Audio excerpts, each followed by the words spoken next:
How to identify and partner with your co-founder. Never an easy answer. You would have heard many opinions around there. Your chemistry should match, your value system should be matching, you should be sharing the same vision, same purpose. There is,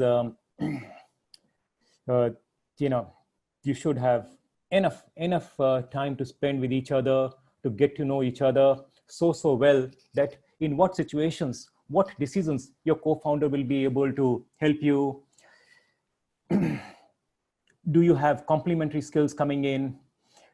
And so on complementary skills, I must highlight one aspect out here. Most often I've been asked, when is the best time to launch your startup? And my answer has been the day you are able to find talented co-founders ready to join you, people who are better than you and who believe in your idea and thesis are ready to sign up with you to become your partner. That's the best day. So co-founder is a very important aspect. And many businesses fail. Rather, amongst the top 10 reasons of a business failing is that you were not able to get along with your partner. While you'll do all these 5-6 checks, I'm adding one very specific check. Most founders do not have inter se founder agreement signed. What this agreement needs to have? First, it must have that what is the clear purpose for which you have come together. If that purpose is not there, you should be able to have an amicable exit decided on day one. One of my bosses used to say that nobody walks into a room till the time there is an exit door available in that particular room. Hence, be careful that it's not only that you're signing the terms of partnership, you're signing the terms for exit as well. Part one. Part two, in the industry agreement, define the process of decision making. It is important that not all partners are equal. There has to be one champion and a chairman or a president or a CEO, as in large corporates, who has to take a final decision and be batting on the front foot.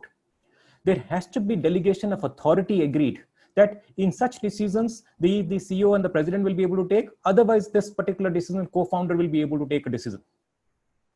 You will come across various stress times and tough times. In tough times, will you be able to dilute company? If yes, in what rules you will be able to dilute capital, the company's equity capital and raise capital in the company? Agree that. In case a loan is required from founders, from promoters to put in capital, define what will be the terms at which the founder will give either the loan or a guarantee for a loan that is coming into the company. Also, for continuity and the good of your business, we don't know tomorrow whether we're going to be live or not. Be very clear that my legal hire are going to be only getting the shareholding of the company. Please document that they are only going to be shareholders. They will not have any role to play in the day-to-day management of the company. The management of the board is recruited basis the competence. So the competence of your co-founder cannot be replaced by their family members or legal hires. They will not be playing any role in the management of the company in case that untoward incidents happens. So these are some of the areas that if you can thrash out in the beginning, particularly the exit part of it, in case we are not gelling, this is the valuation at which we will end the partnership. And normally the best route is that the first 3 years, if you are not going to be together, then you will only get par value. Whatever money that you've invested, you'll only get par value for the exit. So 3 years commitment is essential for a co-founder to be coming in. He cannot be just coming here just because it's flashy and in trendy to be an entrepreneur. The person becomes the co-founder with you and tries to make a quick buck and run away. So these are some of the simple rules. Hope they're helpful.